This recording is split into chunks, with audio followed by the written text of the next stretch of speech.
Bab 6. Murid, teruslah berlatih ilmu bela diri dengan baik. Aku akan pergi mengambil anggur, kata Yi Feng kepada Zong Qing di pintu masuk toko sebelum berjalan keluar sambil membawa sebotol anggur di tangannya. Guru Yi, Guru Yi.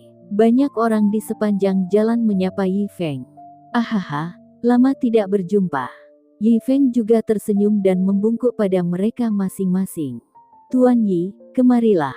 Harum parfum dan pemerah pipi tercium saat beberapa wanita anggun dan lembut di lantai atas melambaikan sapu tangan mereka ke arah Yi Feng. Ahem, mungkin lain kali. Yi Feng menolak dengan canggung. Ayo, Tuan Yi. Dengan parasmu yang rupawan, mari kita minum bersama-sama. Para wanita itu tertawa kecil mengundang. Sebaiknya aku tidak membiarkan kalian memanfaatkanku. Yi Feng memutar matanya ke arah mereka dengan bercanda. Meskipun tidak begitu mengenal mereka, mereka adalah wajah-wajah yang dikenalnya. Tepat pada saat itu, keributan terjadi di jalan ketika banyak pesuruh dan pedagang asongan bergegas maju. Tuan Yi, pergilah dan lihatlah. Kudengar ada seekor anjing konyol muncul entah dari mana. Daging anjing lezat dan cocok sekali dengan anggur. Seorang pedagang berteriak pada Yi Feng. Daging anjing adalah makanan lezat. Ingatlah untuk memberiku setengah kati jika kau menangkapnya, balas Yi Feng. Meskipun daging anjing enak, dengan begitu banyak orang, kemungkinan besar dia tidak akan memakannya. Tepat saat ia hendak melanjutkan perjalanan ke kilang anggur, keributan datang menerjangnya saat ia melihat banyak orang mengayunkan tongkat dan tongkat kayu ke arah seekor anjing konyol. Dalam sekejap, mereka menghajarnya habis-habisan sambil menjerit dan berlari ke sana kemari dengan liar. Anjing itu sangat kesakitan. Sialan manusia biasa ini, beraninya menghalangiku. Apa mereka benar-benar berpikir bisa menghentikanku? Aku adalah Devouring Sky Demon Wolf, namun di mulut manusia biasa ini aku berubah menjadi anjing konyol.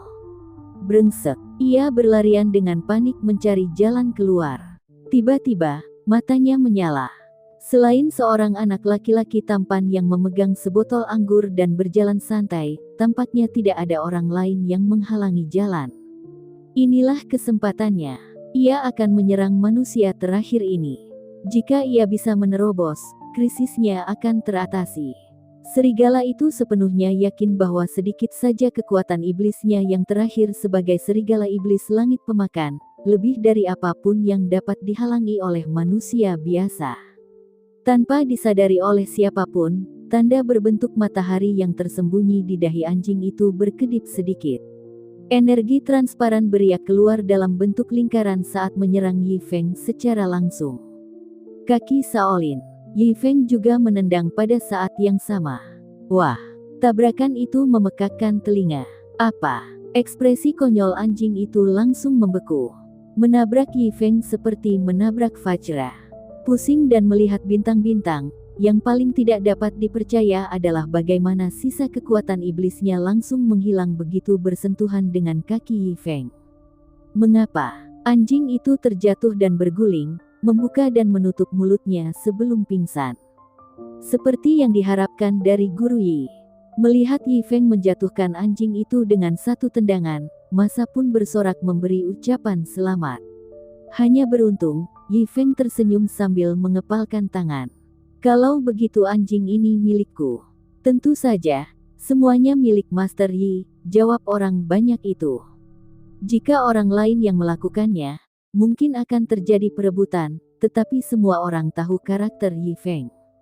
Bagaimanapun, dia hanyalah anjing konyol, jadi tidak ada yang keberatan. Terima kasih. Kalau begitu saya akan dengan senang hati menerimanya. Yi Feng mengungkapkan rasa terima kasihnya sambil tersenyum, meraih kaki belakang anjing itu sambil melanjutkan perjalanannya untuk mengambil anggur. Beberapa saat kemudian, Patriark Qingshan dan Luo Lengshui akhirnya tiba di pintu sekolah seni bela diri. Tuan, inilah tempatnya, kata Luo Lengshui dengan sungguh-sungguh. Mendengar ini, Patriark Qingshan segera menatap ke arah sekolah seni bela diri di depan. Pintu masuknya tidak istimewa, hanya tempat yang tampak biasa saja. Sebuah papan nama tergantung di atasnya dengan karakter Wu, yang berarti bela diri yang diukir dengan terampil di atasnya. Ketika tatapan Patriark Qingshan jatuh pada karakter Wu ini, seluruh tubuhnya bergetar. Karakter itu berubah menjadi tinju besar yang menghantamnya. Langkah, langkah, langkah. Tak siap, Patriark Qingshan mundur beberapa langkah. Ketika dia mendongak lagi, dia melihat karakter Wu telah kembali normal. "Tuan, ada apa?" Luo Lengsui bertanya dengan tergesa-gesa. "Tidak apa-apa." Meskipun Patriark Qingshan berkata demikian, kulitnya masih pucat dan punggungnya basah oleh keringat dingin. Setelah sedikit tenang, dia berkata kepada Luo Lengsui, "Muridku, apakah kamu melihat karakter Wu di papan nama?" Luo Lengsui mengangguk. Karakter itu juga mengandung kekuatan bela diri yang luar biasa. Seru Patriark Qingshan dengan kaget. "Awalnya aku pikir senior ini berada di level kaisar prajurit, tetapi sekarang tampaknya aku telah meremehkannya."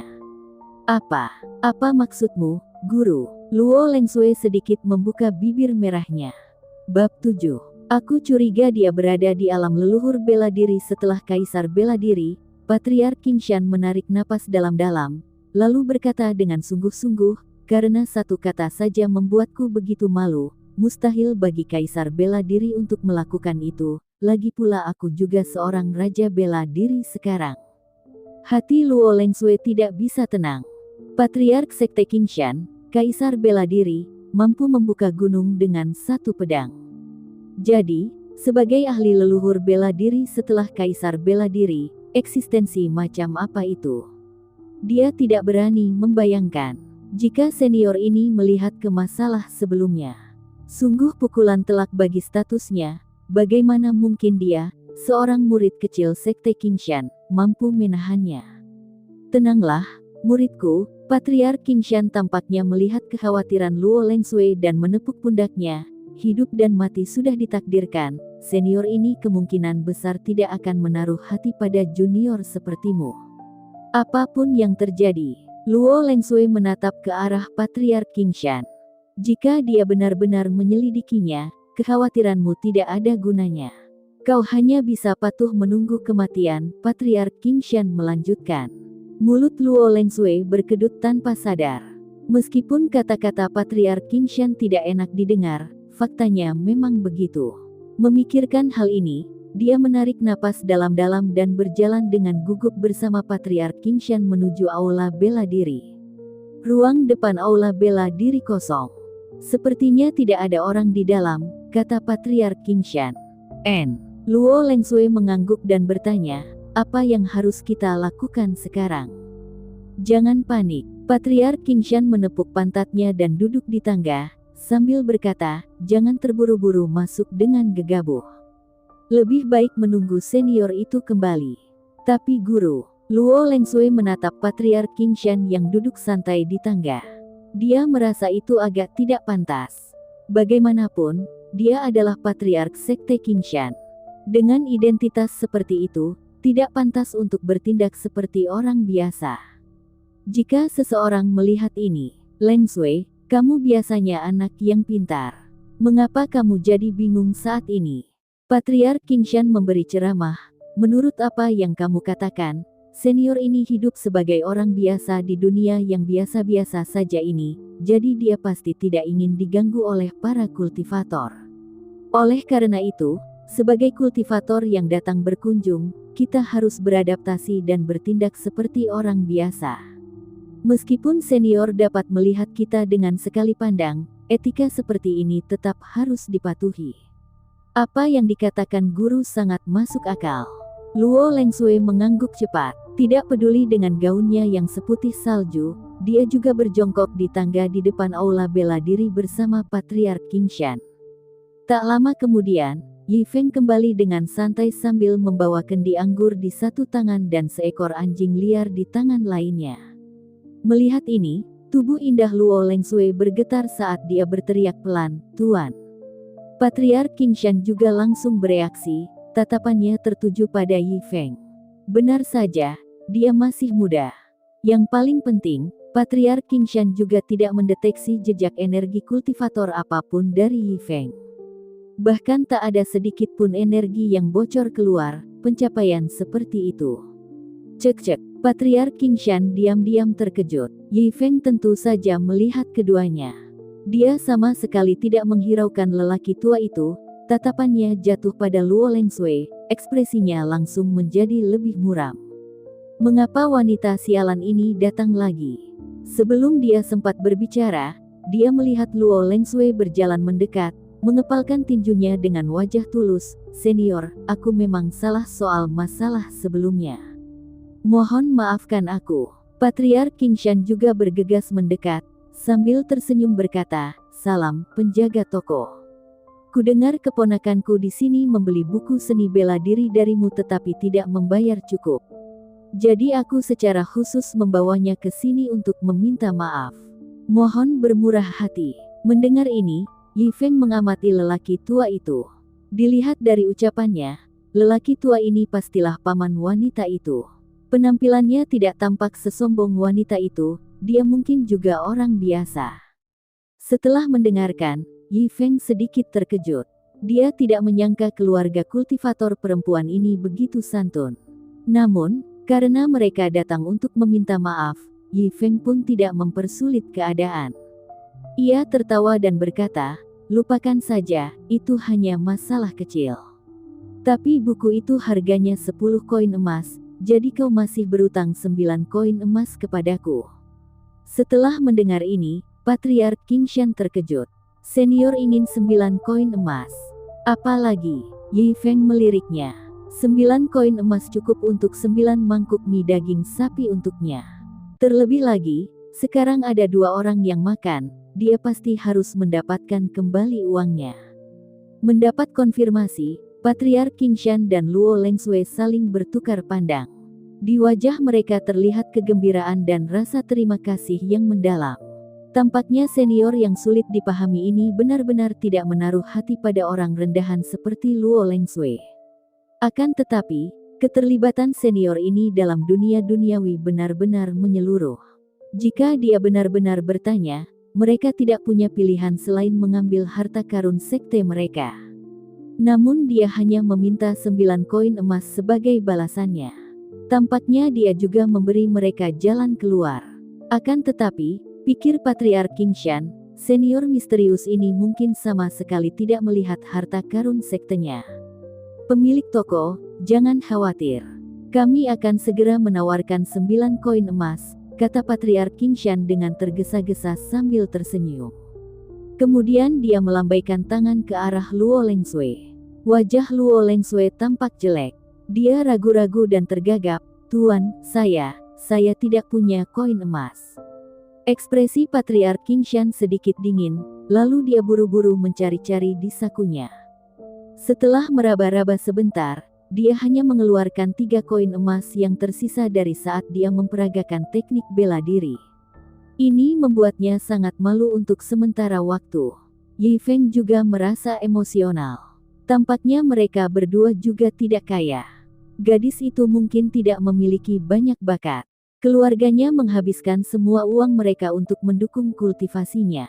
Jika memang tidak berhasil, lain kali saja. Yi Feng melambaikan tangannya dan berkata, "Bagaimana itu bisa diterima?" Wajah Patriark Qingshan penuh dengan rasa malu. Luo Lengsui juga dengan cemas menghentakkan kakinya di samping. Patriark terhormat sekte Qingshan dan kebanggaan surga sebenarnya tidak dapat mengumpulkan 9 koin emas. Untungnya, keduanya mencari tas penyimpanan mereka dan menemukan beberapa koin emas lagi yang telah disimpan di suatu tempat. Baru kemudian mereka menyerahkan 9 koin kepada Yi Feng. Sambil menimbang koin emas di tangannya, kesan Yi Feng terhadap keduanya juga meningkat pesat. Jelas mereka sangat miskin, tetapi tidak mau berkorban untuk tindakan mereka. Karakter moral mereka masih belum buruk. Oleh karena itu, Yi Feng tidak lagi merasa kesal dengan perilaku Luo Lengsui sebelumnya. Dia tertawa dan berkata, "Masalahnya sudah selesai. Bagaimana kalau masuk dan duduk sebentar, lalu makan bersama?" Yi Feng juga berpikir bahwa karena mereka berdua telah memberinya semua uang yang mereka miliki, mereka mungkin tidak punya tempat untuk makan siang setelahnya. Karena pihak lain begitu tulus, dia tidak bisa lalai. Ah, hebatnya. Patriark Qingshan sangat gembira. Dia juga tidak menyangka bahwa senior yang sulit dipahami ini benar-benar berinisiatif mentraktir mereka makan. Aku baru saja menangkap seekor anjing liar. Nanti kita bisa minum anggur dengannya, kata Yi Feng dengan santai. Mendengar ini, tatapan leluhur Qingshan dan Luo Lengsui secara bersamaan jatuh pada anjing liar itu. Awalnya mereka tidak merasakan apa-apa, tetapi sesaat kemudian tubuh leluhur Qingshan bergetar. Bab 8. Hiruplah udara dingin. Mulutnya menganga, terlalu terkejut untuk berbicara. Bahkan jika orang lain tidak dapat mengenalinya, bagaimana mungkin dia tidak mengenalinya? Ini adalah serigala iblis penelan langit yang legendaris. Serigala iblis penelan langit adalah raksasa di antara suku iblis, tidak hanya kuat dalam kekuatannya sendiri tetapi juga milik suku yang tangguh. Orang biasa tidak akan berani memprovokasinya sama sekali. Namun senior ini benar-benar membawa serigala setan penelan langit untuk minum bersamanya. Ini sungguh gila. Melihat kebingungan Lorna, Patriark Qingshan mencondongkan tubuhnya untuk menjelaskan. Lorna menutupi bibir merahnya dengan keterkejutan yang sama. Melihat Yi Feng berjalan santai di depan sambil menyeret serigala penelan langit, keduanya saling berpandangan, tidak mampu menenangkan pikiran mereka.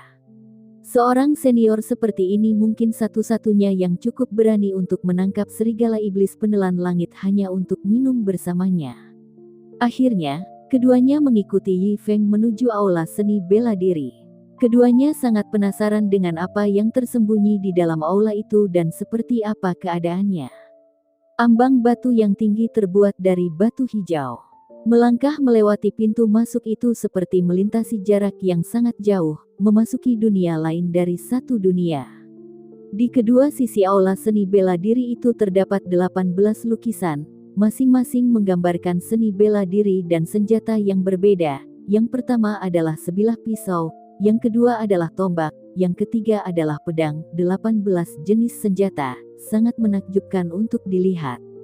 Hanya sekilas, dan Patriark Qingshan dan Lorna tenggelam dalam lautan seni bela diri yang luas. Seolah-olah seluruh aula telah menjadi medan perang tak berujung, dengan bilah pedang beterbangan ke sana kemari. Seolah-olah 18 ahli bela diri sedang membandingkan keterampilan dan gerakan mereka. Di mata mereka, gerakan-gerakan ini biasa-biasa saja, tanpa aura, bahkan penuh dengan celah. Namun setelah diperiksa lebih lanjut, mereka menemukan kedalaman di mana-mana, dengan makna di balik setiap gerakan dan keheningan yang sulit dipahami. "Kenapa kamu linglung? Kemarilah dan duduklah di sini," suara Yi Feng memanggil. Patriark Qingshan dan Lorna tiba-tiba tersentak bangun, dahi mereka dipenuhi keringat dingin. Setelah sadar kembali, wajah mereka dipenuhi rasa takut yang masih tersisa. Lukisan-lukisan di dinding mengandung maksud dan makna bela diri yang tak terbatas yang tidak dapat mereka pahami sepenuhnya. Meskipun lukisan-lukisan ini menawarkan pencerahan kepada siapapun, seseorang juga memerlukan kemampuan untuk mencernanya. Jika tidak, lukisan-lukisan itu akan menjadi iblis yang melahap Anda.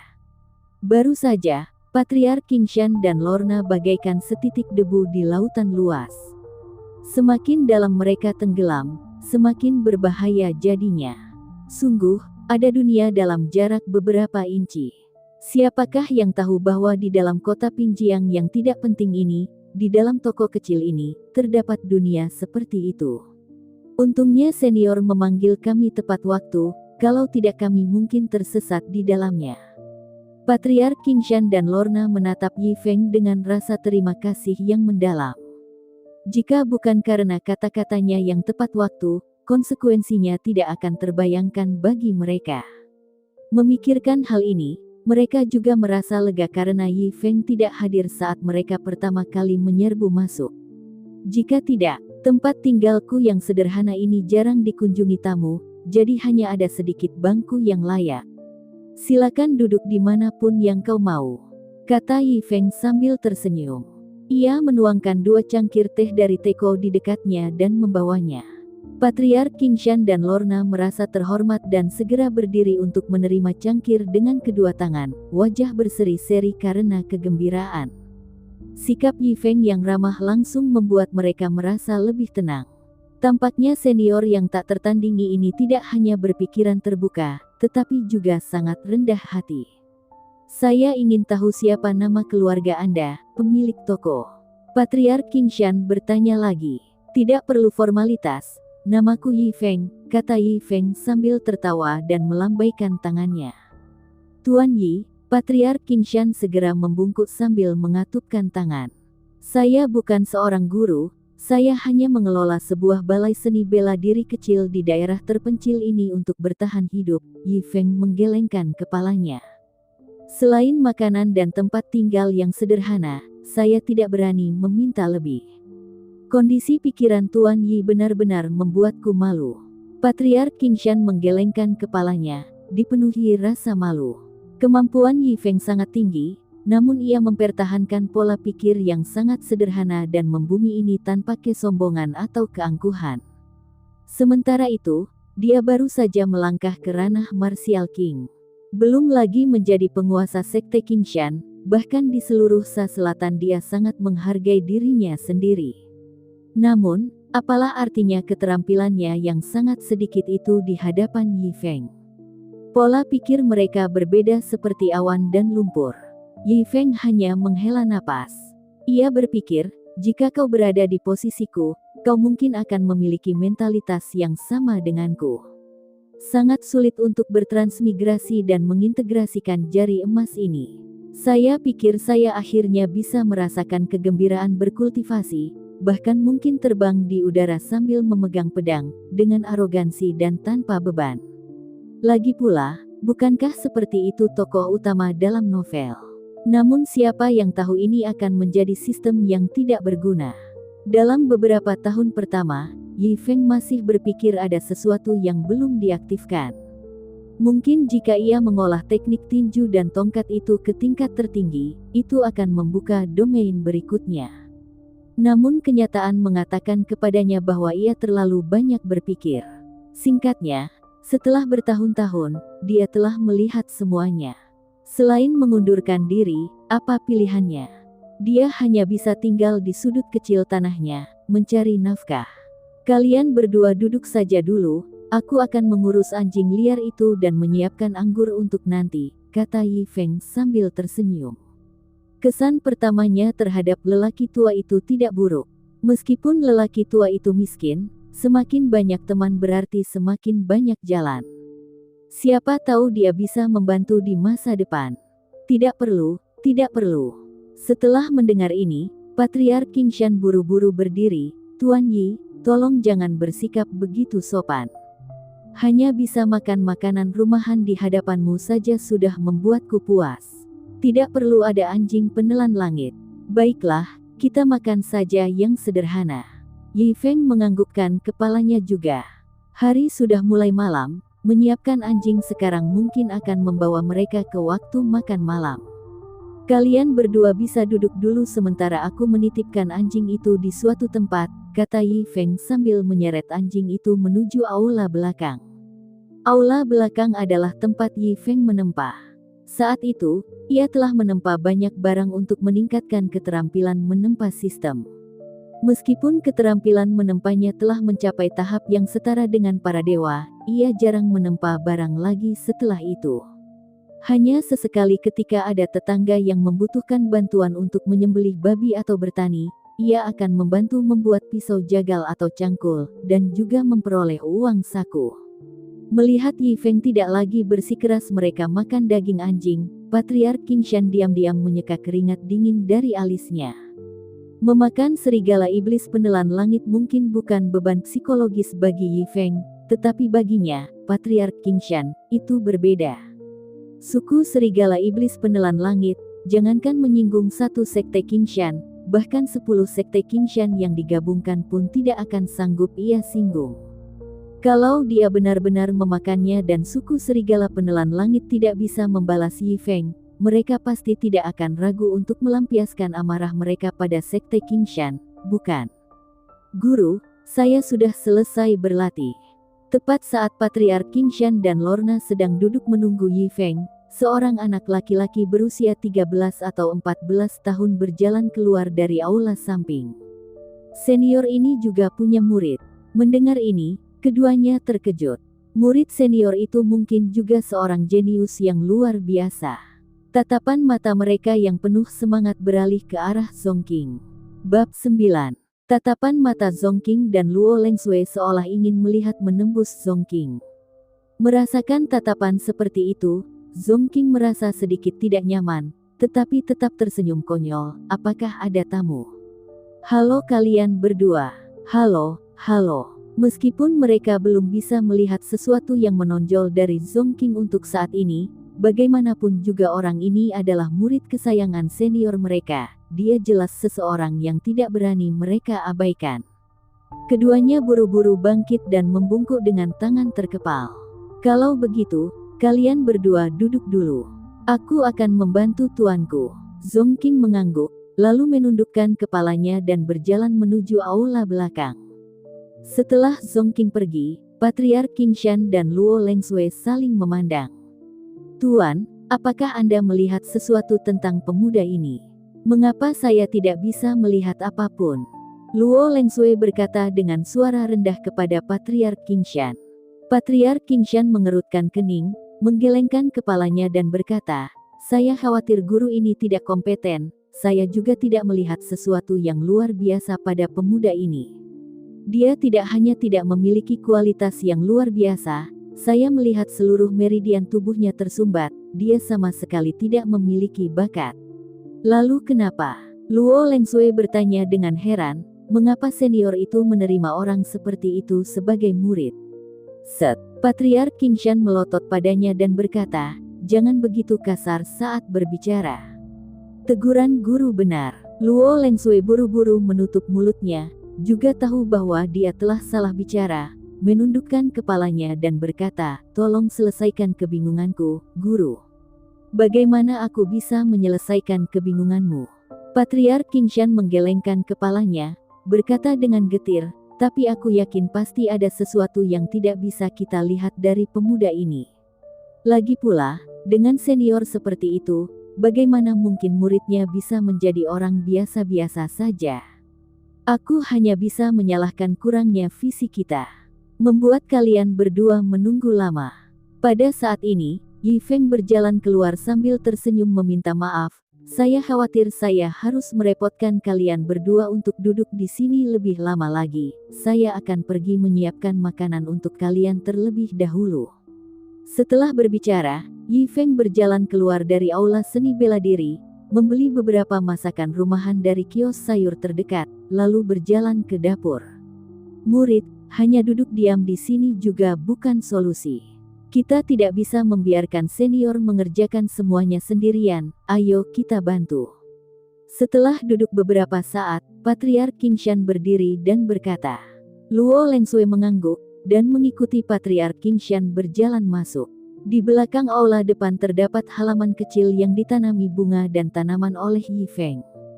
Selain bunga dan tanaman, ada juga beberapa tiang kayu untuk latihan. Tenang, dengan suara burung dan harum bunga. Nyaman.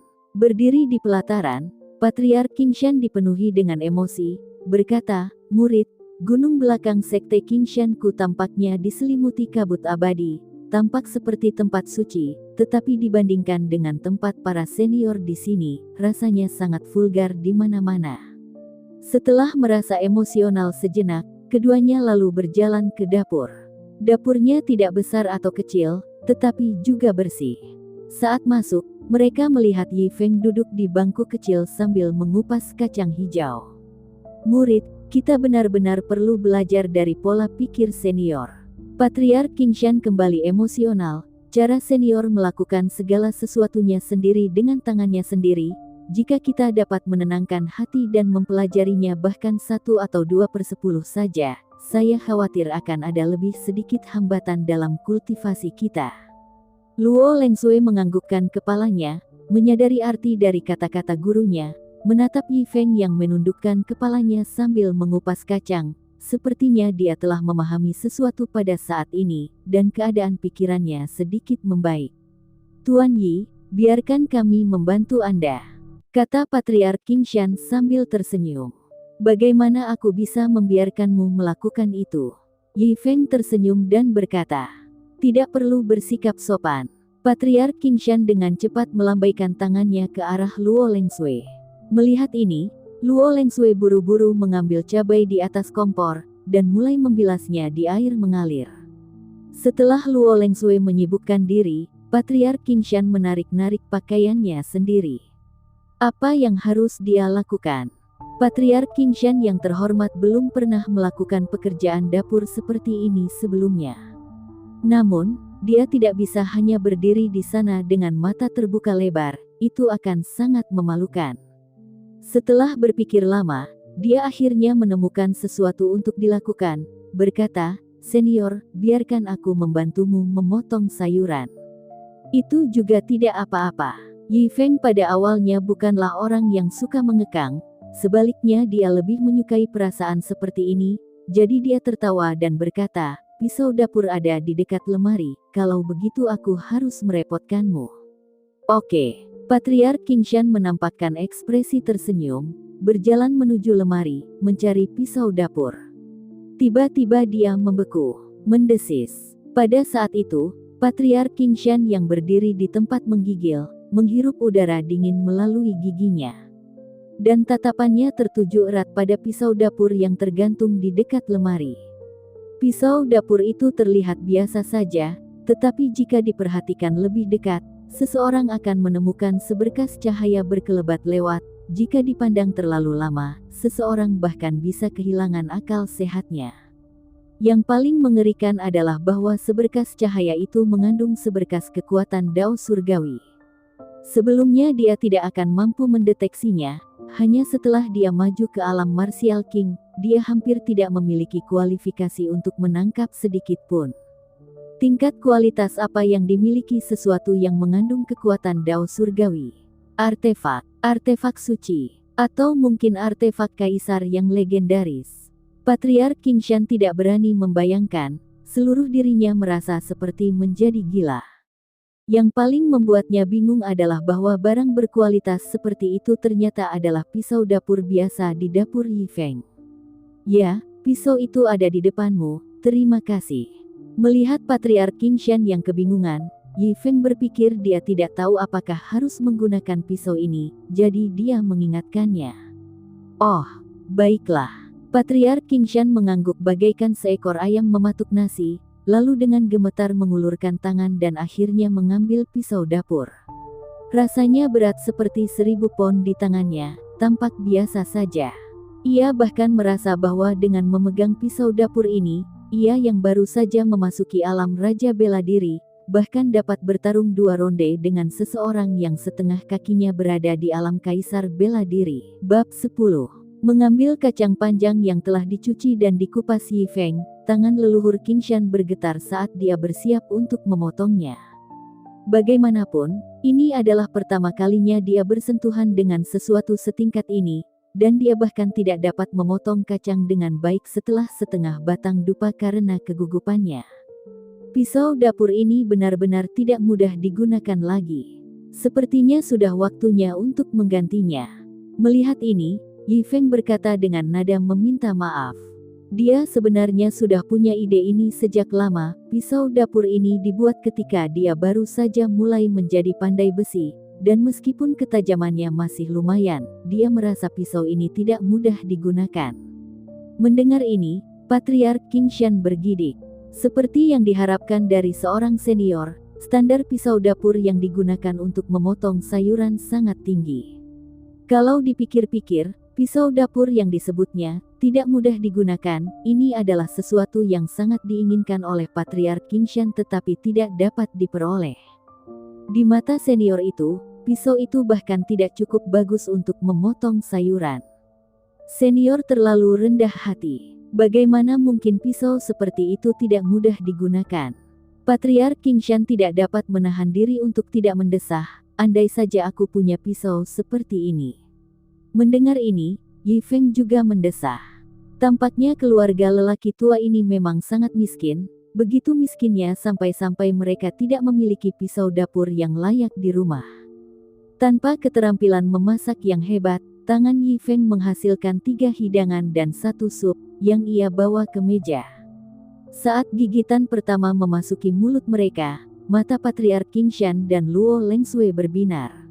Keduanya bersumpah bahwa mereka belum pernah makan makanan dan hidangan lezat seperti itu seumur hidup mereka. Melihat ekspresi mereka, Yi Feng tersenyum dan mengangguk sedikit. Dia masih agak percaya diri dalam hal makanan dan hidangan. Meskipun dia orang yang malas, itu karena ketidakberdayaannya. Rasa makanan di dunia ini sungguh tidak enak. Selain sesekali makan semangkuk mie sapi di seberang jalan, Yi Feng hanya bisa memperbaiki makanannya sendiri. Tentu saja, bahkan untuk mie daging sapi di seberang jalan, Yi Feng telah mengajari pemiliknya 1 atau 2 hal. Setelah Yi Feng dan yang lainnya makan dan minum sampai kenyang, di aula belakang, anjing liar yang ditendang Yi Feng hingga pingsan kini perlahan-lahan mulai sadar kembali. Aduh, sakit sekali. Manusia sialan, tunggu saja sampai aku pulih. Aku tidak akan membiarkanmu lolos begitu saja. Anjing itu menggeram dalam hati, dipenuhi kebencian terhadap Yi Feng. Dia berpikir dalam hati bahwa dia bukan hanya dari klan serigala iblis pemakan surga, tetapi dia juga putra kaisar iblis pemakan surga. Namun dia telah dikalahkan oleh manusia biasa, ini adalah penghinaan yang sangat besar baginya. Penuh kebencian, sungguh penuh kebencian. Jika bukan karena Ao Qing yang melarikan diri dari klan dan terluka parah oleh para penjahat, sehingga aku hanya memiliki 1/10 kekuatanku, bagaimana ini bisa terjadi? Tunggu saja sampai aku menemukanmu lagi. Aku akan mencabikmu menjadi 8 bagian. Saat dia menggeram pada dirinya sendiri, anjing itu akhirnya membuka kelopak matanya. Swiss Swiss Swiss. Pada saat itu, cahaya terang yang tak terhitung jumlahnya melesat ke arahnya, bersinar begitu terang sehingga dia tidak bisa membuka matanya. Seolah-olah dia berada di tengah lautan bilah pedang. Ketika dia membuka matanya dengan paksa, dia mendapati sekelilingnya dipenuhi senjata-senjata yang tak terhitung jumlahnya. Senjata-senjata ini, Ao Qing terkejut, mulutnya terbuka lebar. Senjata-senjata ini setidaknya semuanya adalah kelas spirit. Astaga, anjing itu mulai meragukan kehidupan itu sendiri. Bahkan sebagai putra kaisar iblis pemakan surga, dia belum pernah melihat begitu banyak senjata tingkat roh dan tingkat suci yang lebih tinggi. Begitu banyak, lupakan dia, bahkan orang tuanya di belakangnya mungkin belum pernah melihat begitu banyak sebelumnya. Yang lebih tidak masuk akal lagi adalah senjata-senjata ini berserakan seperti sampah. Siapa yang begitu kaya sehingga bisa begitu boros? Tidak, itu tidak benar. Ao Qing tampaknya menyadari sesuatu yang lain. Semua senjata yang berserakan di tanah sebenarnya adalah produk cacat. Astaga, Ao Qing bahkan lebih terkejut, tidak dapat tenang untuk waktu yang lama. Produk yang cacat sudah berkelas spirit, jadi berapa tinggi kelasnya jika merupakan produk jadi? Perlu diketahui, seorang pandai besi ahli yang dapat menempa produk jadi hingga tingkat spirit sama sekali berbeda dengan pandai besi yang produk cacatnya sudah mencapai tingkat spirit. Entahlah monster macam apa pandai besi kedua itu. Benar-benar mengerikan. Siapakah orangnya? Tempat macam apa ini? Memanfaatkan sedikit tenaga yang telah pulih setelah pingsan, Ao Qing berjuang untuk bangun dan dengan hati-hati keluar untuk menjelajah. Namun dia tak sengaja melangkah ke ruang depan. Begitu memasuki aula depan, ia merasakan langit berputar dan tekanan yang luar biasa turun ke atasnya. Kemudian lukisan-lukisan di kedua sisi dinding bersinar terang, dan gambar 18 senjata melesat ke arahnya seolah-olah menjadi hidup. Aduh! Ao Qing menjerit saat merasakan kakinya lemas. Tanpa mempedulikan apapun, dia berbalik dan melarikan diri. Benda mengerikan macam apa yang tersembunyi di aula itu? Benda itu hampir membuatnya takut hingga mengompol tadi. Tempat macam apa ini? Dia dengan panik berlari ke arah lain, sambil melangkah masuk dengan hati-hati. Fiuh. Dia menghela napas lega. Untungnya tidak ada yang begitu menakutkan di sini. Namun, ada orang. Dan manusia itu juga ada di sana. Mata Aoking langsung dipenuhi kebencian. Dia berjongkok, bersiap untuk menyerbu dan mencabik-cabik manusia yang penuh kebencian ini. Tidak, tunggu. Pada saat kritis, Aoking menghentikan dirinya sendiri. Makan bersama manusia fana itu. Bab 11. Tuan Yi, hidanganmu sungguh lezat, kata Patriark Qingshan, wajahnya memerah. Ia tidak menyangka bahwa ia tidak hanya bisa memasak bersama para pendahulu seperti Yi Feng, tetapi ia juga bisa duduk bersama dan menyantap hidangan yang dimasak oleh Yi Feng. Pada saat ini, tak perlu dikatakan lagi, dia merasa amat puas. Mampu sedekat itu dengan senior setingkat ini, kalau sampai hal ini dibicarakan, sudah cukup baginya untuk membanggakan diri dengan sombong di hadapan cucu-cucunya seumur hidup. Biarkan aku bersulang untukmu. Patriark Qingshan berdiri, lalu dengan hormat menuangkan anggur untuk Yi Feng, dan memimpin untuk meminum semuanya sekaligus. Tuan, masalah sebelumnya adalah kesalahan Suer. Suer sangat berterima kasih atas kemurahan hati Tuan. Ini adalah ucapan selamat untuk Anda. Luo Lengsui juga tidak mau ketinggalan, dengan hormat mengangkat gelas anggurnya untuk bersulang untuk Yi Feng. Haha, jangan terlalu sopan. Yi Feng pun dengan jujur menerima bersulang mereka, lagi pula, ada beberapa kesalahpahaman di antara mereka sebelumnya. Wilayah orang tua ini, melihat leluhur Qingshan, tanda berbentuk matahari di dahi Aoking berkedip sedikit, lalu dia bergumam, meskipun orang tua ini bersembunyi dengan sangat baik, dia tidak bisa lolos dari mata serigala iblis sitianku. Aku tidak menyangka dia telah mencapai alam Raja Bela Diri. Alam Raja Bela Diri, sebanding dengan Raja Iblis dari klan iblisku. Ada keterkejutan dalam kata-kata Aoking. Di antara suku-suku klan iblis, Raja Iblis juga merupakan penguasa suatu wilayah. Bahkan di suku serigala iblis Sitian, mereka adalah para tetua yang memiliki kekuatan tempur yang besar.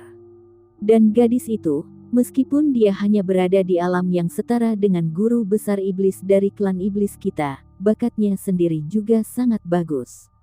Jika diberi waktu, dia juga bisa tumbuh menjadi eksistensi tingkat tinggi. Tanda berbentuk matahari di dahi Aoking miring ke arah Luo Lengsui, lalu dia berkata dengan terkejut. Mengapa seorang guru besar iblis yang sangat berbakat, dengan bakat yang sangat baik, dan seorang raja bela diri yang sebanding dengan para tetua klan iblis, begitu hormat kepada manusia fana ini, dan memanggilnya guru? Apakah kedua orang ini punya masalah dengan kepalanya? Aoking menggaruk kepalanya karena bingung. Saat dia ragu-ragu bagaimana cara membunuh manusia fana ini, dia sepertinya memikirkan sesuatu, dan tiba-tiba mengalihkan pandangannya ke Yi Feng. Astaga! Dia menatap dengan mata terbelalak, lalu tiba-tiba terkesiap. Mungkinkah ini makhluk fana?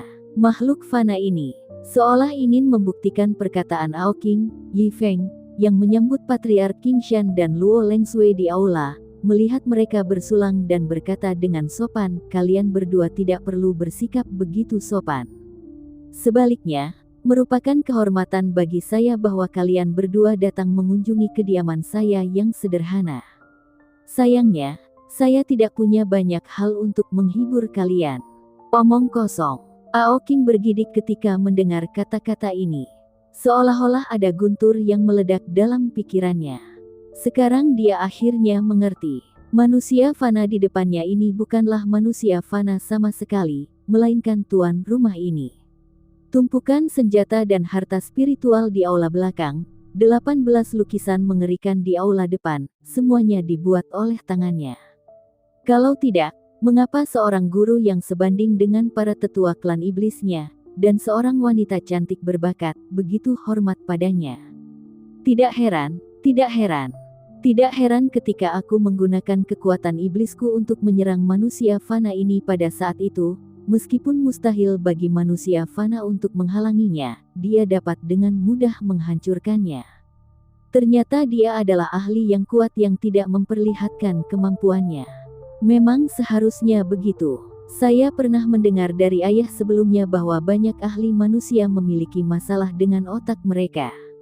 Mereka memiliki kultivasi transenden tetapi berpura-pura tidak berguna untuk menipu dunia manusia, lalu mengejutkan orang lain. Orang ini pasti seperti ini. Aoking sepenuhnya yakin dengan pikirannya sendiri. Memikirkan hal ini, wajah Aoking penuh dengan kekhawatiran. Dengan hanya hasil karya di rumahnya, bahkan jika itu dibuat oleh ayahnya, Raja Iblis Sitian, mungkin akan sulit untuk menyelesaikannya. Ini sudah cukup untuk membuktikan bahwa manusia yang berpura-pura menjadi ahli ini setidaknya berada pada level yang sama dengan ayahnya, Raja Iblis Sitian. Seorang senior seperti itu adalah seseorang yang hanya bisa ia kagumi. Lucu sekali dia sebelumnya ingin membalas dendam. Itu hanya telur yang dihantam batu. Tetapi mengapa ahli ini menangkapku? Aoking kesakitan. Dia tidak memiliki permusuhan atau keterlibatan dengannya, namun dia ditangkap tanpa alasan. Setelah menangkapnya, pertama dia tidak menyakitinya, kedua dia tidak membunuhnya. Namun, seringkali hal-hal yang tidak dapat dipahami seperti itu justru yang paling menakutkan. Selain itu, bagaimana mungkin ia bisa dengan mudah menebak pikiran seseorang pada level ini? Setelah menghabiskan 2 gelas anggur lagi, Yi Feng semakin merasa bahwa lelaki tua ini layak untuk diajak berteman. Ia segera mengundangnya, karena kalian berdua datang terburu-buru kali ini. Jika kalian punya waktu di masa mendatang, kalian bisa datang lagi ke tempat tinggalku yang sederhana ini. Lain kali kalian datang, aku akan menyembelih anjing itu dan membuat hotpot daging anjing untuk kalian makan. Tuan Yi terlalu baik. Melihat Yi Feng benar-benar mengundangnya untuk berkunjung lagi, Patriark Qingshan sangat gembira. Namun, ketika dia berpikir untuk memakan serigala iblis Sitian itu, dia menjadi khawatir dan gugup. Namun, dia pikir-pikir dulu. Karena senior ini sudah mengundangnya berkali-kali, dia tidak perlu terlalu khawatir. Bahkan jika klan serigala iblis Sitian ingin menyelidikinya, mereka mungkin harus mempertimbangkan dengan cermat dengan siapa dia makan. Lagi pula, dia juga sudah memasak dan makan siang bersama seniornya. Memikirkan hal ini, Patriark Qingshan juga menjadi tidak takut, dan menangkupkan tinjunya. Tuan Yi menghormati saya dengan undangan Anda. Kalau begitu, lain kali saya punya waktu luang, saya akan membawa anggur yang enak lagi untuk mengganggu Anda. Bagus, bagus. Yi Feng tersenyum tipis, mengambil makanan dengan sumpitnya. Terkesiap, terkesiap, terkesiap. Percakapan antara keduanya sepenuhnya didengar oleh Aoking di pintu. Jadi ternyata, ahli ini menangkap saya untuk menjadikan saya hotpot. Brengsek. Memikirkan hal ini, Aoking putus asa. Dia membungkuk dan meringkuk di tanah sambil menggigil. Surga, apa yang harus saya lakukan? Dalam situasinya saat ini, dia tidak dapat mengalahkan atau melarikan diri. Tidak, aku tidak bisa mati. Saya selalu dipandang rendah oleh ayah saya. Kali ini saya keluar untuk membuktikan diri. Bukan saja saya tidak bisa membuktikan diri, saya bahkan menjadi anjing yang suka hotpot. Memikirkan hal ini, cahaya kembali bersinar di mata Aoking. Ia sudah bertekad bahwa nanti ia akan memohon belas kasihan ahli ini dan tampil baik di hadapannya. Mungkin ia bisa diampuni dan mendapatkan kembali kebebasannya. Bab 12. Setengah jam kemudian, Yi Feng dan 3 orang lainnya akhirnya menghabiskan makanan dan anggur mereka. Terima kasih atas keramah tamahannya, Tuan Yi. Qingshan dan saya akan pergi sekarang. Pada waktu yang tepat, Patriark Qingshan dengan bijaksana mengucapkan selamat tinggal. Baiklah, murid, antarkan tamu kita pulang. Yi Feng bersendawa keras, lalu melambaikan tangannya ke arah keduanya dan memberi instruksi kepada Zongking. Baik, Guru. Zongking mengangguk hormat, lalu mengantar Patriark Qingshan dan rekannya ke pintu masuk aula seni bela diri. Terima kasih telah mengantar kami, Tuan Muda. Di luar, Patriark Qingshan menangkupkan tinjunya dan berkata dengan sopan kepada Zongking. Anda terlalu baik. Guru berkata Anda selalu dipersilakan untuk berkunjung kapanpun Anda punya waktu. Zongking mengangguk dan menjawab, "Hebat, hebat." Patriark Qingshan mengangguk penuh terima kasih. Setelah berbincang-bincang sebentar dengan Zongking, Zongking akhirnya kembali ke aula seni bela diri. Setelah berpisah, senyum lebar muncul di wajah leluhur Qingshan saat dia berdiri di seberang jalan. Dia baru saja berhasil menjadi raja bela diri, tetapi kultivasinya masih belum stabil. Namun sekarang, rasanya sangat kuat. Faktanya, tingkat pemadatannya sebanding dengan seorang raja bela diri yang telah berkultivasi selama puluhan tahun. Perjalanan hari ini sangat berarti bagiku. Patriark Qingshan mendesah emosional. Tanpa dia sadari, dia yang pernah putus asa karena ulah Patriark Xuanwu kini telah sepenuhnya membalikkan keadaan. Tentu saja, menurutnya, manfaat terbesar bukanlah terobosan dalam bidang kultivasinya. Melainkan, itu adalah perbaikan dalam kondisi pikirannya. Kemajuan dalam kondisi pikiran seseorang adalah hal yang langka dan berharga. Hal itu hanya dapat dipahami melalui realisasi diri. Kembalinya Master Yi Feng ke kesederhanaan dan kerendahan hati, bersama dengan pola pikirnya yang sangat membumi dan tenang, memungkinkan Patriark Qingshan memperoleh wawasan yang mendalam. Di sampingnya, Luo Lengsui juga memiliki ekspresi lega di wajahnya. Batu besar yang membebani hatinya karena telah menyinggung guru Yi Feng sebelumnya, akhirnya dapat disingkirkan. Meskipun dia adalah tokoh terkemuka, dia tidak hanya tidak menyimpan dendam terhadapnya, dia bahkan mentraktirnya makan tanpa ragu. Hal ini membuat Luo Lengsui kagum. Dibandingkan dengan senior ini, para jenius dari sekte-sekte besar itu benar-benar berbeda jauh. Namun, aku masih belum menemukan pemuda itu.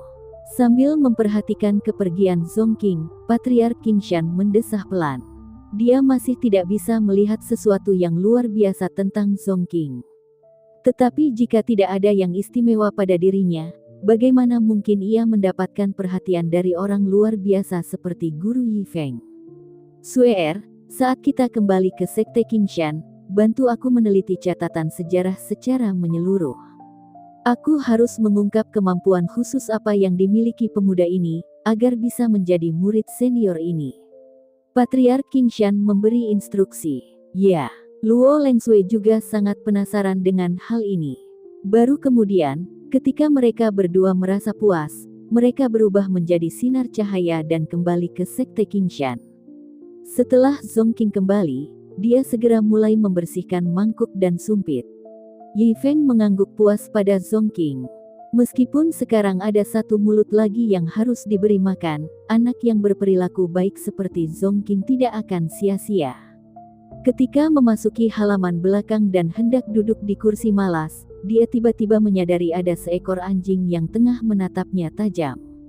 Hah, Yi Feng terkejut. Bukankah ini anjing yang dia seret kembali? Tidak hanya bertahan dari semua pukulan di jalan, tetapi juga tendangan darinya.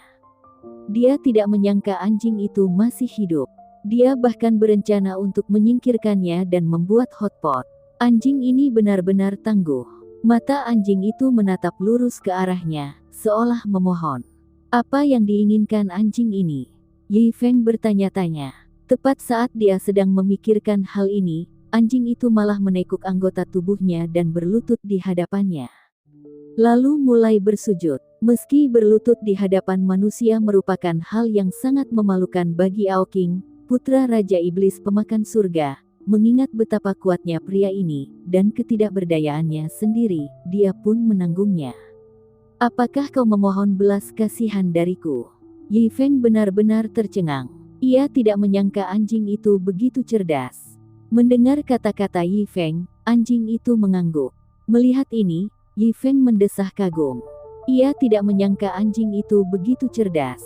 Ia jadi teringat pada anjing husky yang pernah ia besarkan di kehidupan sebelumnya. Jadi sambil melambaikan tangannya, ia berkata, lupakan saja, lupakan saja. Kau juga makhluk hidup, aku tidak akan menyakitimu lagi, oke? Mendengar ini, Aoking sangat gembira. Dia sangat bersyukur karena telah mengambil keputusan untuk memohon belas kasihan. Meskipun bersujud kepada manusia itu memalukan, tampaknya pria terkemuka ini cukup baik hati. Aoking menundukkan kepalanya dan berulang kali mengungkapkan rasa terima kasihnya. Anjing yang baik. Yi Feng bersandar di kursi malasnya dan menggunakan kakinya untuk mengangkat dagu anjing itu sambil memujinya. Alis Aoking berkerut. Apa statusnya? Meskipun tidak disukai oleh Raja Iblis, dia tetaplah tuan muda dari serigala iblis pemakan surga. Bagaimana dia bisa mengalami penghinaan seperti itu? Dagunya diangkat setinggi 1 kaki. Kemarahan langsung membuncah dalam dirinya. Tidak peduli seberapa kuatnya kamu tidak dapat merendahkan orang lain seperti ini. Namun, ia bertahan. Bagaimanapun, hidup dan kebebasannya adalah yang terpenting. Selama ia bisa melarikan diri dari sini, dunia akan menjadi miliknya. Karena kamu sangat bijaksana, dan kebetulan aku tidak punya penjaga, mengapa kamu tidak tinggal di sini saja? Yi Feng tidak ingin melepaskan anjing yang begitu cerdas, jadi dia terus berbicara. Mendengar ini, bulu kuduk Aoking berdiri tegak. Hatinya meratap putus asa. Dia tidak menyangka laki-laki ini ternyata tidak berniat melepaskannya. Ada apa? Kamu tidak mau? Yi Feng tidak peduli apakah anjing itu bisa memahaminya. Dia membungkuk dan membelai kepalanya. Siapakah yang bersedia tinggal di samping orang aneh seperti itu? Aoking hampir menangis. Tuan muda ini masih harus membuktikan dirinya. Tetap di sini sama saja dengan membatasi kebebasannya. Siapa tahu, saat tamu datang nanti, Anda mungkin memutuskan untuk mengubah saya menjadi hotpot lagi. Namun, dia tidak bisa mengungkapkan isi hatinya secara lahiriah. Terutama mengingat pertanyaan Yi Feng tadi, yang sepertinya mengandung ancaman tersirat. Dia tidak ingin lolos dari kematian sebagai seekor anjing, tidak, serigala, hanya untuk berakhir sebagai panci panas lagi. Jadi dia hanya bisa menelan kesedihan dan kemarahannya, lalu mengangguk. Baiklah, kalau begitu aku akan memberimu nama. Yi Feng mengangguk puas dan mengerutkan kening sambil merenung. Sekarang ada Zong Qing dan kamu, pengeluaran agak ketat, jadi aku akan memanggilmu Wang Kai. Bantu aula seni bela diri kita menghasilkan lebih banyak bisnis. Wang Kai. Aoking meratap dalam hati. Setidaknya berikan aku nama yang lebih mengesankan. Baiklah, tak masalah. Bertahan hidup saat ini sudah cukup baik. Namun, manusia terkutuk ini, yang awalnya ia pikir sangat baik hati, ternyata manusia sungguh tidak bisa dipercaya. Tentu saja, Yi Feng tidak menyangka anjing itu bisa berpikir sebanyak itu. Ia mengira anjing itu hanyalah anjing liar ras campuran. Mengingat bahwa anjing itu mungkin masih lapar, ia berseru, murid. Jangan buang sisa makanan, bawa ke sini untuk tuanmu. Bab 13. Aoking tertegun sejenak. Kemudian dia melihat Zong Qing membawa sisa makanan dan nasi yang baru saja dibersihkannya. Muridku, sungguh suatu keajaiban bahwa anjing ini tidak mati, jadi aku berencana untuk membesarkannya mulai sekarang. Jangan buang sisa-sisanya mulai sekarang, perintah Yi Feng kepada Zong Qing. Guru sungguh penyayang. Zong Qing mengangguk dan berkata, saya akan menyimpan semua sisa makanan untuknya mulai sekarang. Murid yang baik, Yi Feng tersenyum setuju. Mendengar guru dan murid ini bernyanyi dan saling menanggapi, wajah Aoking tampak sangat pucat. Jadi mereka berencana memberinya sisa makanan. Mustahil. Akulah Aoking yang bermartabat, putra Ao Huang sang Raja Iblis. Bagaimana mungkin aku memakan sisa makanan? Ini memalukan, penghinaan besar. Manusia terkutuk, persetan denganmu. Aoking berlarian ke sana kemari di halaman. Dia telah bersujud kepada manusia ini hanya demi menyelamatkan nyawanya sendiri, tetapi harus menanggung penghinaan seperti itu juga, itu tidak dapat diterima. Tidak mungkin, sama sekali tidak. Dia menggertakkan giginya dan diam-diam bersumpah bahwa dia tidak akan memakan sisa-sisa makanan ini bahkan jika itu membunuhnya. Tuan, anjing itu tidak mau makan, kata Zong Qing sambil melihat ke arah Yi Feng. Mungkin dia belum terbiasa, kata Yi Feng sambil mengelus dagunya. Apa yang harus kita lakukan? Tanya Zong Qing. Taruh saja makanannya di lempengan batu, dia akan makan saat dia lapar. Kamu beres-beres, perintah Yi Feng. Terlalu lancang, benar-benar terlalu lancang. Aoking mengangkat moncong senjatanya dan menatap Yi Feng dengan penuh kebencian. Awalnya, dia cukup bersyukur bahwa Yi Feng mengampuni nyawanya. Tetapi sekarang, dia hanya merasakan kebencian yang terhina terhadap Yi Feng. Ekspresi kesal itu benar-benar mirip dengan Husky di kehidupanku sebelumnya. Melihat ekspresi Aoking, Yi Feng tak kuasa menahan diri untuk mengusap kepalanya lagi. Namun bagi Aoking, ini hanyalah penghinaan biasa. Yi Feng tidak peduli lagi padanya. Setelah makan dan minum sampai kenyang, sekaranglah saatnya untuk tidur siang. Dia berbaring dengan nyaman di kursi malas, sesekali mengibaskan kipasnya dengan malas, dan segera mulai mendengkur pelan.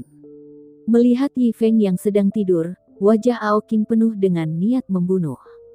Dia bertanya-tanya apakah dia harus mengambil kesempatan ini untuk menyerang manusia terkutuk ini. Namun pada akhirnya, dia tetap melunak. Ia yakin jika ia mencoba sesuatu yang aneh, ia pasti akan mati. Tidak, aku harus lepas dari cengkeraman manusia ini. Aku ingin kebebasan. Aoking menghabiskan sepanjang sore memikirkan cara melarikan diri dari tempat iblis ini, tetapi keadaan tidak berjalan sesuai keinginannya. Untuk keluar, ia harus melewati aula depan. Dia telah beberapa kali melangkah ke aula depan, tetapi terhalang oleh 18 potret dan tidak berani bergerak. Akhirnya dia menyerah untuk melarikan diri dan terjatuh kelelahan di tanah. Tapi aku sangat lapar. Berbaring di tanah, perutnya bergemuruh keras. Selain di sini bersama Yi Feng, dia telah mengalami pelarian yang panjang dan kelaparan. Matanya tak henti-hentinya tertuju pada sisa-sisa makanan yang berserakan di tanah. Tidak, aku, putra terhormat dari klan Serigala Iblis Aoking, bagaimana mungkin aku bisa memakan sisa-sisa manusia ini? Tidak pernah. Tatapan mata Aoking tampak tegas. Saat langit berangsur-angsur menjadi gelap, Yi Feng menggoreng 2 piring kecil. Setelah makan, dia teringat situasi Aoking lagi dan bertanya, "Muridku, apakah Aoking masih belum makan?" "Tidak, Tuan," Zongking berkata dengan khawatir, "apakah Aoking akan mati kelaparan?" "Tidak apa-apa," kata Yi Feng enteng, "dia mungkin masih belum terbiasa. Ambil saja sisanya nanti." "Ya, Guru," Zongking mengangguk dengan hormat. Tak lama kemudian, hidangan makan malam baru pun dibawa ke halaman belakang. "Manusia sialan, berapa lama lagi kalian akan mempermalukanku?" Aoking melihat kejadian ini dan sangat marah hingga asap hampir keluar dari kepalanya. "Aku, klan Serigala Iblis Aoking yang bermartabat, bagaimana mungkin aku takluk pada kalian manusia? Sekalipun aku mati kelaparan hari ini, aku tidak akan memakan sebutir pun makanan kalian, manusia-manusia tak berguna." Ngomel.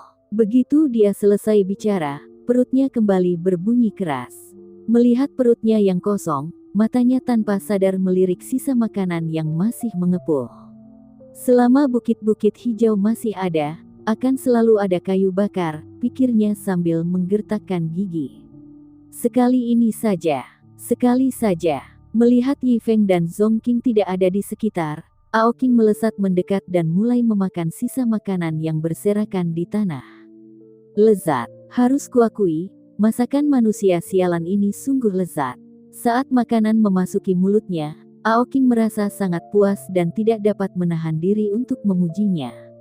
Setelah melahapnya, dia masih merasa agak tidak puas.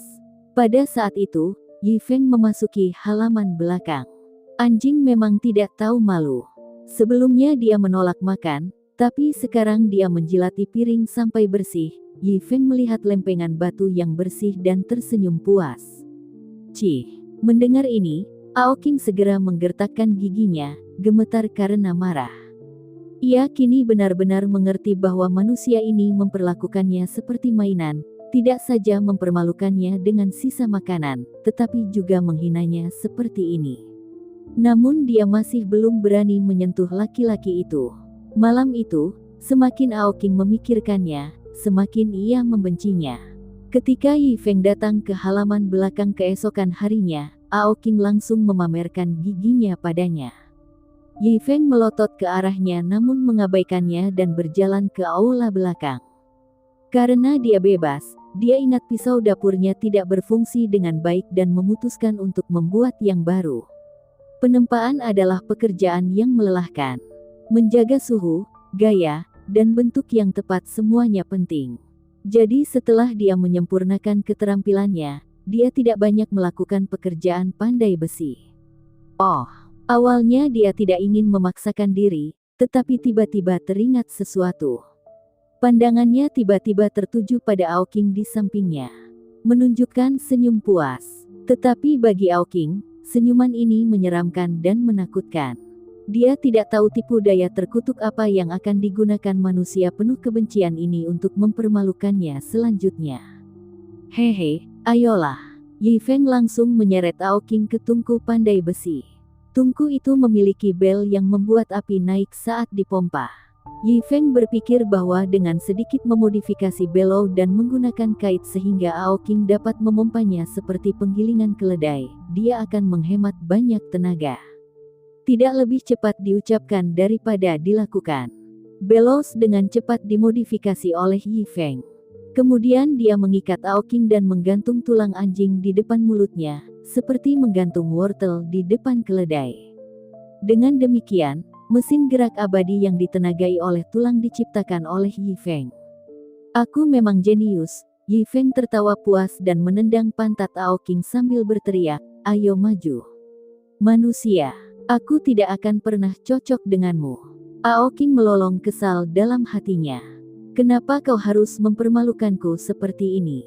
Kalau terus begini, lebih baik kau bunuh saja aku. Namun, saat menghadapi kematian, dia masih tidak memiliki keberanian. Di bawah tekanan Yi Feng, dia hanya bisa dengan enggan mulai memompa bel. Namun kebencian dalam hatinya malah bertambah kuat. Dengan gerakan Ao Qing, bel itu membuat api membumbung tinggi. Yi Feng memegang penjepit api di satu tangan dan palu besar di tangan lainnya, mulai membentuk besi merah menyala di tangannya. Ledakan.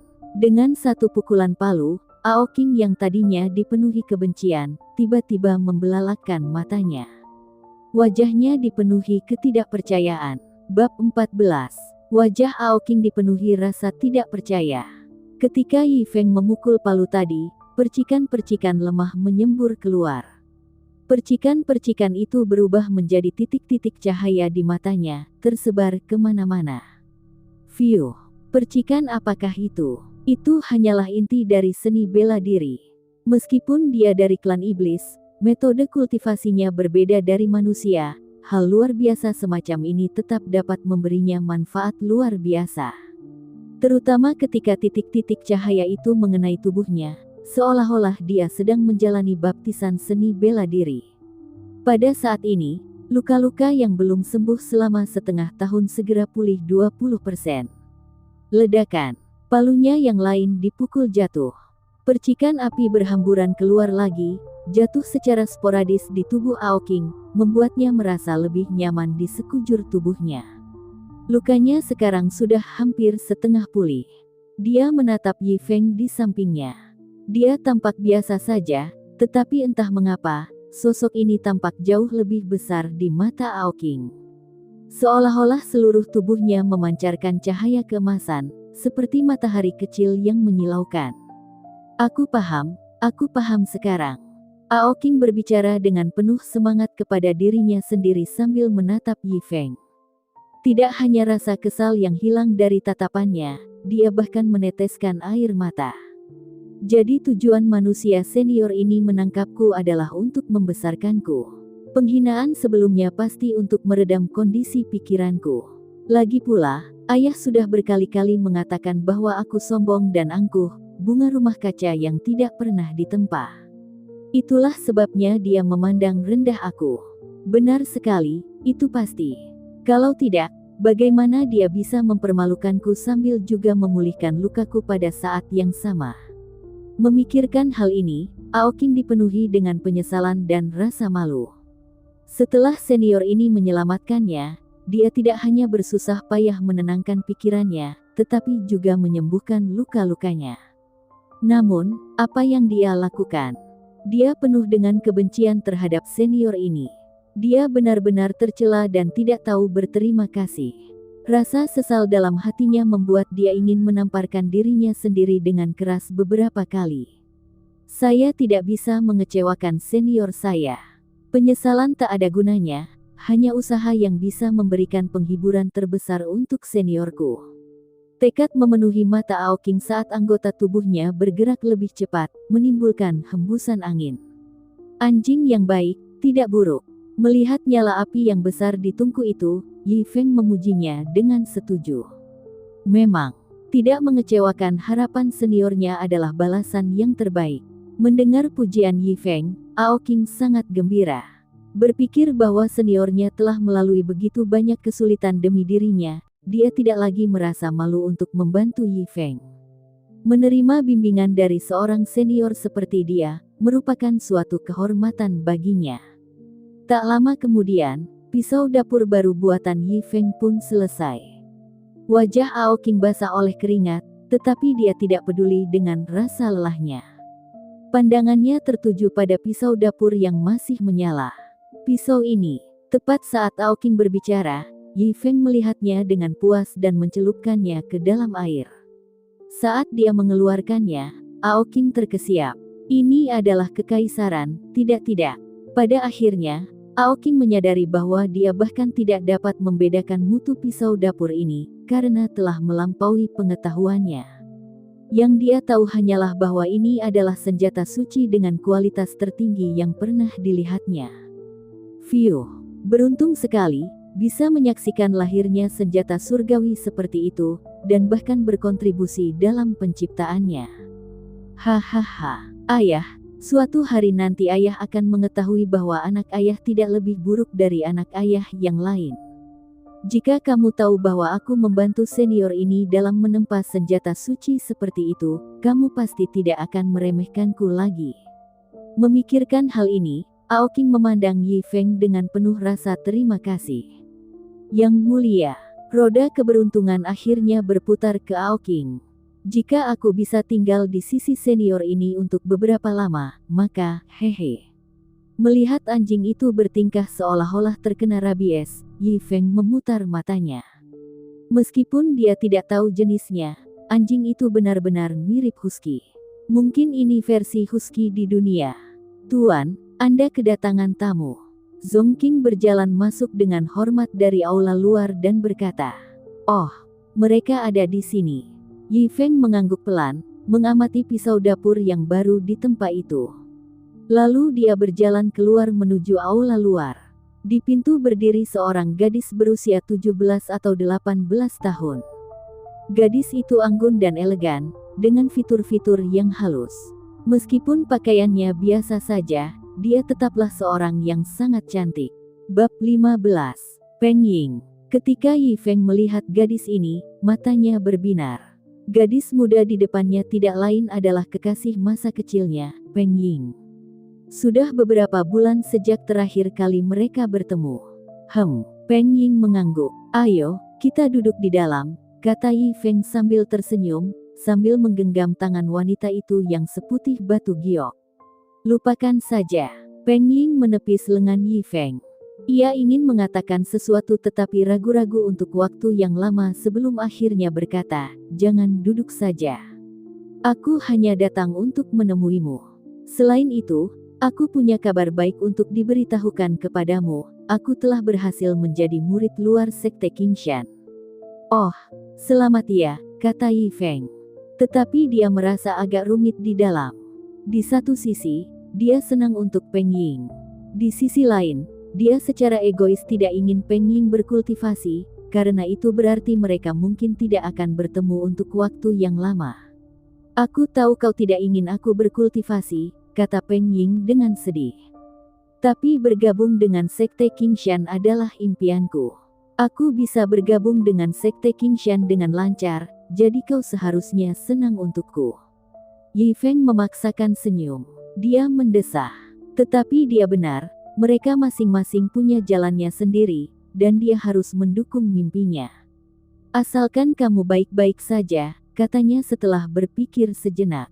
Kurasa ini artinya kita tidak akan bertemu lagi. Setelah berkata demikian, dia menuju ke pintu. Yi Feng ingin mengatakan sesuatu tetapi tidak tahu apa. Namun, dia mengerti apa yang dimaksud Peng Ying. Sekarang setelah dia berkultivasi, mereka tidak lagi berada di jalur yang sama. Dalam kehidupan ini, Yi Feng juga siap untuk melepaskannya. Bagaimanapun, mereka masing-masing memiliki tujuan mereka sendiri. Memikirkan hal ini, Yi Feng bergegas mengejar Peng Ying dan berseru, "Semoga kamu baik-baik saja. Hanya paman dan bibiku. Jangan khawatir, aku akan mengurus mereka," kata Peng Ying lembut setelah berpikir sejenak.